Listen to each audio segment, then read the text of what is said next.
HighBridge, a division of Recorded Books, presents Opening Wednesday at a Theater or Drive-In Near You, The Shadow Cinema of the American 70s, by Charles Taylor.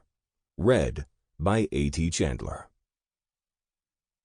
I'm eternally grateful that Dad didn't concern himself with which movies were age-appropriate for a 7-year-old. The only criterion was that they were good, and back then, they were. A.J. Albany, Lowdown. Previews of coming attractions.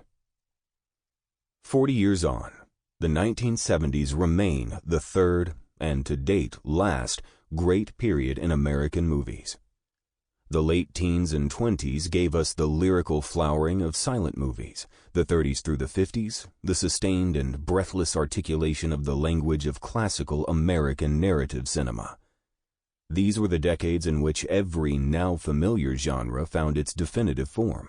Westerns, gangster films, screwball comedies and romantic comedies, musicals, war pictures, melodrama, film noir. By the 60s, those genres seemed calcified, remnants of a familiar past that prevented the now faltering studios from acknowledging the rapidly changing present. The censorious production code was toppling, and the studios knew they had to win the younger, hipper audiences who wouldn't settle for the old formulas. Suddenly, there was space for filmmakers who had grown up on American movies to bring a new realism to the genres they loved. Upstarts like Francis Ford Coppola, Martin Scorsese, Sam Peckinpah, Hal Ashby, Arthur Penn, Paul Mazursky, Alan J. Pakula, Brian De Palma, and Robert Altman were free to use the classic forms for work that reflected new realities, free of the official optimism to which Hollywood directors either had to accede or subvert. There were variations on the Western, The Wild Bunch, McCabe and Mrs. Miller, The Private Eye Picture, The Long Goodbye, The Late Show, the gangster film, The Godfather, Thieves Like Us, the marital comedy, Bob and Carol and Ted and Alice, the musical, Cabaret, the women's melodrama, Alice Doesn't Live Here Anymore, the small-town soap opera, The Last Picture Show, the sex rondelette, Shampoo, the military comedy, MASH, The Last Detail. The new movies didn't offer audiences happy endings or other assurances. Michael Corleone doesn't get his comeuppance at the end of The Godfather, as the gangsters in Scarface and Little Caesar and The Public Enemy did. At the movie's finish, Michael has achieved a corporate ruthlessness far colder than the old-world courtliness of his crime boss father, Marlon Brando. What satisfied the audiences for The Godfather and the other downbeat hits of the day wasn't the old morality that Hollywood bosses, if not filmmakers, had insisted on, but the exhilaration of feeling that someone had cut through the bullshit and shown something of life as they knew it to be lived. This book is not about those landmark movies, which have been written about eloquently by critics lucky enough to be working at the time. Their work will continue to provide material for new generations of critics to offer up new insights about those works. The focus here is on some of the movies that slipped into the background while those pictures dominated the foreground. The title of the book, Opening Wednesday at a Theater or Drive-In Near You, refers to the release pattern used for horror movies, biker pictures, nudie teasers, women's prison pictures, moonshiner sagas, phony documentaries like In Search of Noah's Ark, Euro sleaze exploitation pictures like Mark of the Devil, rated V for violence and including a vomit bag with every ticket sold. These pictures were preceded a week or two in advance by saturation advertising campaigns that seemed to appear out of nowhere, deluging newspaper, radio, and TV with ads that breathlessly announced the film would be opening Wednesday at a theater or drive-in near you. The aim, as with a traveling carnival and sideshow, was to get asses in the seats and then get the hell out of Dodge. Unlike the prestige studio movies, which were given platform releases, opening on a few select big city screens and gradually making their way to more theaters and other cities, a release schedule that could keep a popular film in release for close to a year. Many of the movies written about here began their commercial life in the second-run neighborhood houses and drive-ins, the very places where the big releases ended their theatrical lives. Not every movie in this book opened that way. I am not dealing here with the lowest of the exploitation low, nor, with the exception of Sam Peckinpah's Bring Me the Head of Alfredo Garcia, am I arguing that they constitute a series of overlooked masterpieces. It wasn't critical ignorance that kept these movies from serious consideration. When movies as extraordinary as The Godfather or The Wild Bunch or Taxi Driver or Cabaret or The Long Goodbye were opening every week, when critics found themselves in the enviable position of having great work to acclaim or argue over week in and week out, you can't exactly blame them for not paying attention to the pictures that seemed content to stay within the genre boundaries the celebrated works were exploding. Given the choice between devoting your column inches to new work from Altman, Scorsese, Coppola, Peckinpah, or Mazursky, or to a car chase movie, to the instantly recognizable conventions of the new blaxploitation genre, to some new action movie, who could blame critics for sticking to the A-list? Most of the movies in this book did what they set out to do: make money fast. Some are good, solid pieces of movie making, and some are shrewdly put together junk. Outsized claims for their greatness would only falsify their grungy, visceral appeal. But I believe these movies do share something with the A-list pictures of their time, something almost entirely missing in today's commercial American cinema. In the 70s, the gritty and somewhat pessimistic nature that has always been characteristic of B-movies translated into a refusal to keep bad things from happening to good characters, a resistance to handing out easy, happy endings. That's why it's possible to watch these movies now, despite the pulpiness, despite the obvious lashings of nudity and violence to satisfy the exploitation crowd, and feel as if you're being treated like an adult. There were downsides to that lack of varnish. The critic Jeffrey O'Brien characterized the movies of the period as rough and pitiless, the way you always secretly wanted them to be, and went on, no major adjustments had to be made in deep plot structure. The grammar worked the way it always had, merely rearrange a few markers, switch the goalposts. This time the good guys lose, the thieves get away with the money, the girl is not rescued but murdered, the cop didn't save anybody. He set them up in the first place. The babysitter wants to destroy the family. The government investigator was assassinated because he found out that the government did it. O'Brien isn't just talking about B-movies either. If you were a constant moviegoer in the 70s, you endured an extraordinary amount of hopelessness and cynicism. The U.S. was still fighting in Vietnam as the first revelations about Watergate began to surface. Watergate ended with our system of government working exactly the way it was supposed to, and a corrupt president condemned in something like the legislative equivalent of his landslide re-election. But instead of being hailed as a victory for American democracy, Watergate became a cynical confirmation of our worst suspicions. The system was rotten. All politicians were corrupt. The guilty would never pay for their crimes. When Nixon told David Frost he recognized his legacy as the cynicism young people showed about public office, he was acknowledging the psychic toll his crimes would take on Americans as his most lasting contribution to politics. Many of the most acclaimed movies reflected the new cynicism. Even as a young moviegoer, just barely in my teens, I remember going to the movies week after week and seeing that cynicism on screen. After a while, the self-loathing on display led to the numbed certainty that this rotten state was just how things were, and they would never get better.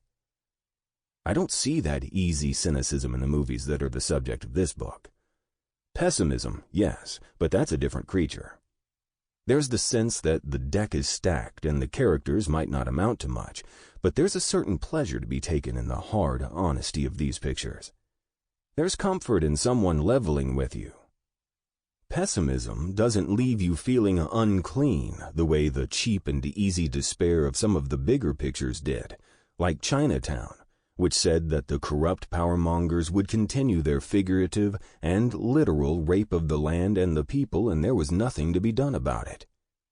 Seeing that movie, you could forget that America had just toppled a corrupt presidency. 40 years later, the movies that are the subject of this book, many of which seemed in the 70s to be no more than disposable B-pictures, are still with us, constituting something like a shadow cinema of that time. Part of that has to do with the way digital culture, via DVD and Blu-ray and streaming, has empowered movie cultism. Home video and digital streaming have made it possible for fans who'd never forgotten them to once again see The Town That Dreaded Sundown, Jackson County Jail, The Legend of Nigger Charlie, Black Mama, White Mama, Truck Stop Women, Outlaw Blues, Gator Bait, and a deluge of other pictures whose titles suggest movies more vivid than the actual films themselves. People who never forgot a certain Hammer horror movie, a Filipino action movie, a bit of soft-core porn seen at just the right moment of adolescence, a Saturday kiddie matinee of Captain Nemo and the Underwater City, can engage their obsession in chat rooms and on tribute sites, can obsess over them like, in Jeffrey O'Brien's words, an acolyte carrying the words of Thomas à Kempis or Bodhidharma in his head. For me, the staying power of these movies has to do with the way they stand in opposition to the current juvenile state of American movies. The infantilization of American movies that began in 1977 with the unprecedented success of Star Wars has become total. Mainstream movie making now caters almost exclusively to the tastes of the adolescent male fan. As they currently stand, mainstream Hollywood releases consist almost exclusively of superhero blockbusters, sequels, remakes, and comedies aimed at the frat boy sensibility. Many of them excuses to squeeze out the few extra dollars of admission charged for 3D. Movies have devolved back to spectacle and gimmicks, not so much movies anymore as packages put together by studio marketing departments in the hopes of spawning or sustaining a franchise and maybe selling a line of merchandise along the way.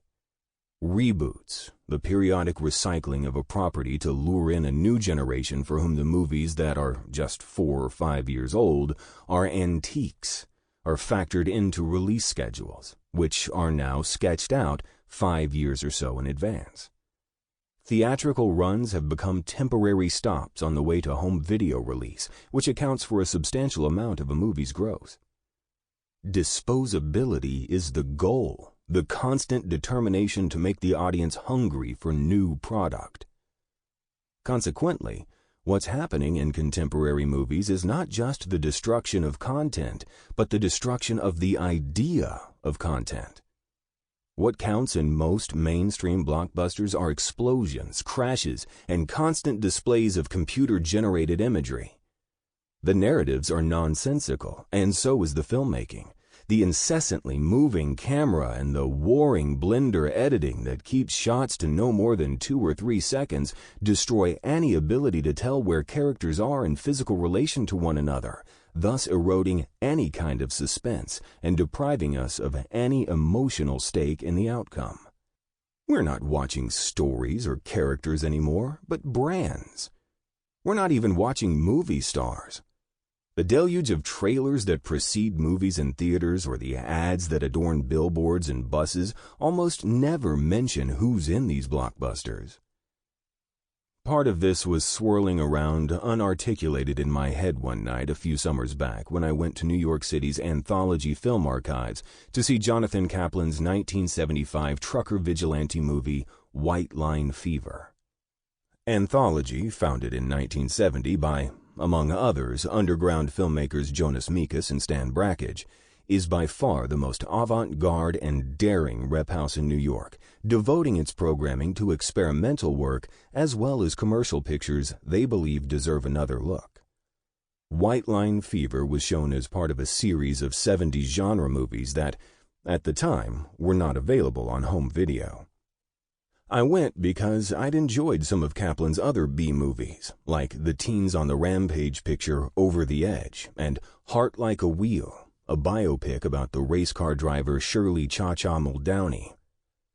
White Line Fever follows the standard B-movie vigilante scenario of upright hero who strikes back after being pushed too far by the corrupt bad guys. Except that the movie was filled with recognizable details of day-to-day working-class life. The struggling trucker hero, Carol Joe, Jen Michael Vincent, and his factory worker wife, Jerry, Kay Lenz, eat spaghetti for dinner for days on end and don't own a set of matching sheets. When Jerry has to go to court to testify for Carol Joe, who's been indicted on a trumped-up assault charge, she wears a polyester print shirt dress with pink collar and cuffs. It's the type of thing a woman would put on for church or to apply for a bank loan, what she'd wear when she wanted to make a good impression. It's easy to imagine Jerry treating herself to the dress, thinking how fashionable it looks compared to her usual jeans and ladies' western shirts, and never imagining she'd have to wear it to try and keep her husband out of jail. But all this is nothing compared with a scene that takes place midway through the movie. Jerry is talking to her brother, who's also Carol Joe's best friend. She's just found out she's pregnant. She and Carol Joe have wanted to start a family, but intended to wait until they were on their feet financially. Jerry knows that if she tells Carol Joe she's pregnant, he'll work himself ragged to make ends meet. She doesn't want that. And so she confides in her brother that she's going to have an abortion and doesn't intend to tell her husband. She doesn't go through with it for reasons that have more to do with the revenge movie mechanics of the plot rather than any ideological conviction. But that's less important than the matter-of-factness of Jerry's reasoning and Kay Lenz's plain-spoken reading of the lines. The scene leaves open the possibility that Jerry will regret her choice. The movie doesn't hold the realities of human behavior hostage to ideology, and we can see that Jerry would like to be able to bring this pregnancy to term. But regret isn't the same thing as shame, and there's no shame in the character. The consistent assumption is that this is a woman's choice, even if she's married, even if she's making it for economic reasons. And this in a movie whose association with trucking and with Carol Joe's record of heroism in Vietnam, not to mention the country music on the soundtrack, tagged it as directed at a rural, probably conservative audience. Today, it's a shock when an indie picture like Obvious Child, starring the comic Jenny Slate, manages to be unapologetic about abortion. It's unthinkable that a contemporary mainstream movie, even one upfront about its liberal politics, would portray a woman making the choice at all without falling prey to the shame and regret that never occurred to the makers of White Line Fever. After seeing it, I began looking at other films from the period, some I'd not seen in years or some that I'd missed and, because of DVD and Blu-ray, was finally able to see for the first time. Not everything provided as much of a shock. The appeal of many was precisely that they offered moviegoers a few hours free from responsibility and morality. Their grunginess offered dirty thrills, often without the distracting trappings of quality found in the big studio's prestige releases. The fun of watching Peter Fonda and Susan George as a fugitive robber and his trampy girlfriend in Dirty Mary Crazy Larry was seeing them tear up country roads in a '66 Chevy Impala, later a '69 Dodge Charger RT440, to the annoyance of a hard-ass cop on their tails, played by squinting, purse-lipped Vic Morrow, who'd have looked pissed off if he were standing in front of Jesus on Judgment Day. The fun was in the low-down, foul-mouthed atmosphere, as when an angry Fonda says to George, "You try a stunt like that again and I'll braid your tits." I still remember the mouths of my mom and my Aunt Floss dropping open when they heard that line during the outing to see the movie that my cousin Judy and I had conned our families into. What I did find in the movies I chose to write about here was the connection to the world and to real-life emotions, not to mention the craft, that today's blockbusters and remakes and churned-out franchises work so hard to avoid. The best genre movies, no matter how rooted in the conventions of westerns, detective stories, adventure stories, or noir, have always involved adult emotions. Temptation, guilt, sexual desire, the pull of responsibility. The violence in those films is wrought and suffered on a scale far more direct than the explosions and anonymous mass killings of today's big-budget action spectaculars. In the best genre films, we're immersed in a world where decisions have to be made and consequences have to be endured. No one would mistake the 1975 Hard Times, Walter Hill's Depression-era tale of bare-knuckle boxers, for a documentary.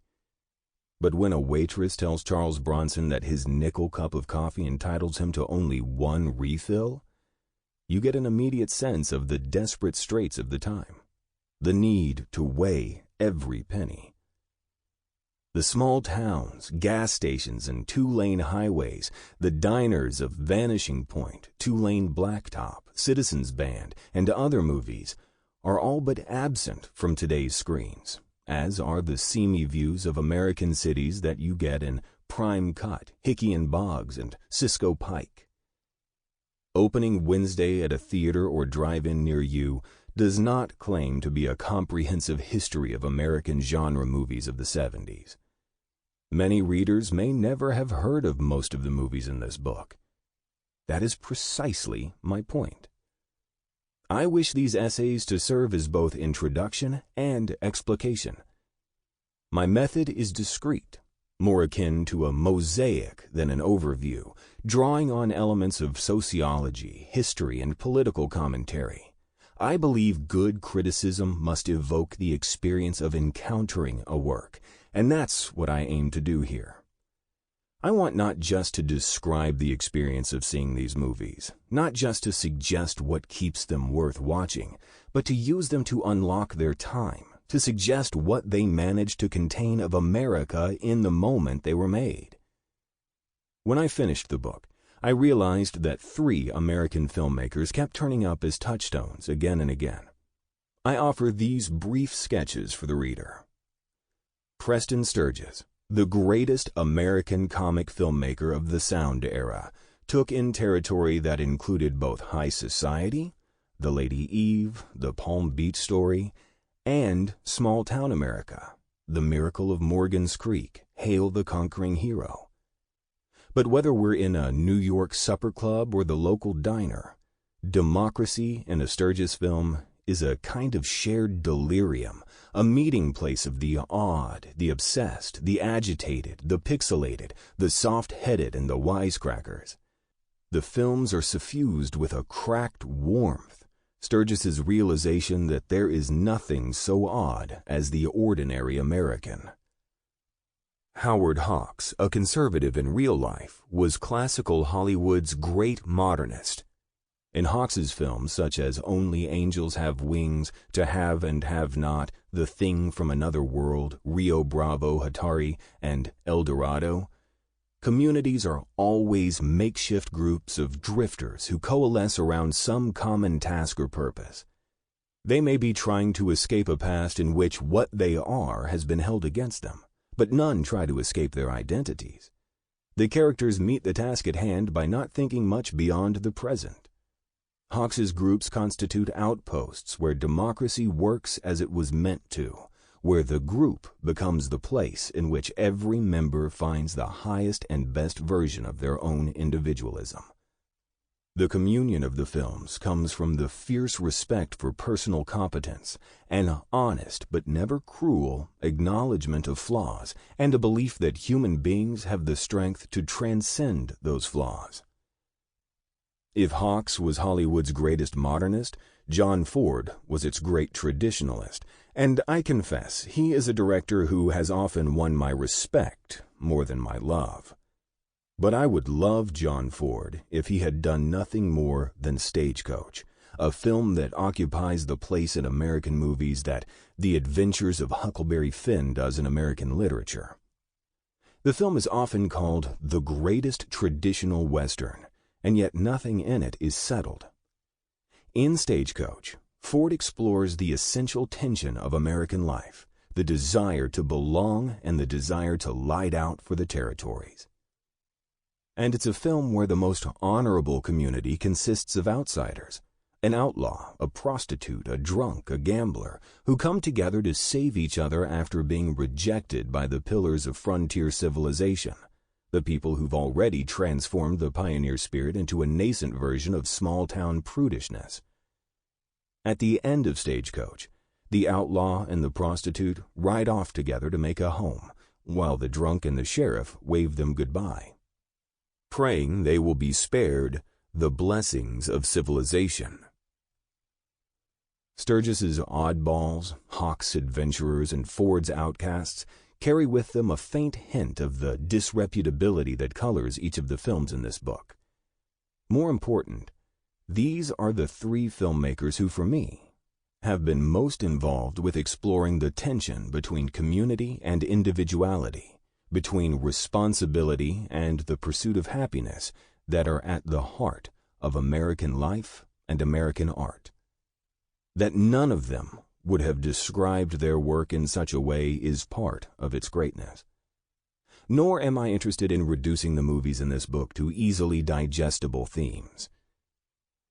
Instead, I want to suggest that the reach of an extraordinary moment in American filmmaking extended to films that were overlooked and made on the cheap. The thrill of going to see the big mainstream American movies of the 70s was that of being present at a time when remarkable filmmakers extended the traditions of our movie past to reflect the attitudes and concerns of our present. It was an all-too-brief period when artists ruled. Now, when it's the studio marketing departments who rule, and commercial movies are made by directors who barely qualify as craftsmen, let alone artists, these pictures, which presented themselves so modestly and which seemed disposable to so many, showcase a level of craft and candor absent from the current movies pitched to us week after week as events. The new blockbusters, often taking advantage of 3D or IMAX screens, seem to shrink while we're watching them. The movies in Opening Wednesday, without a shred of ostentation, presented a vision that couldn't be contained by the confines of a drive-in screen. For years, moviegoers had been watching the characters on the big screen walk off into the sunset or into the moodiness of a nighttime city fog. Sitting in their cars at the drive-in or in their seats at the tattered and second-run movie palaces that played these westerns and action movies and crime thrillers and rock and roll pictures, audiences could feel they were able to enter into something just as big. A vision of a troubled and tattered but still vast America. On the hoof, on the barrel. Prime cut. And so tonight, to you, the great silent majority of my fellow Americans, I ask for your support. The more support I can have from the American people, the sooner that pledge can be redeemed. For the more divided we are at home, the less likely the enemy is to negotiate at Paris. Let us be united for peace. Let us be united against defeat. Because let us understand, North Vietnam cannot defeat or humiliate the United States. Only Americans can do that. President Richard Nixon, November 3, 1969. Everybody wants what I got. Grade A, raised special. Course, we gotta keep 'em a little doped up. All the livestock gets their shots. That's Gene Hackman as the meat magnate named Mary Ann. Yes, Mary Ann. The moniker may be a jesting nod to John Wayne, nay, Marion Morrison, in Michael Ritchie's 1972 Prime Cut. The livestock he's talking about are the girls he keeps doped up to sell as sex slaves, girls who've been raised in the orphanage he bankrolls for the purpose, tended to, just like the steers at his Kansas City stockyards. "Cow flesh, girl flesh," he says. "It's all the same to me." Mary Ann, whose packing plant is also a cover for his business selling dope and girls, owes 5. Sample complete. Ready to continue?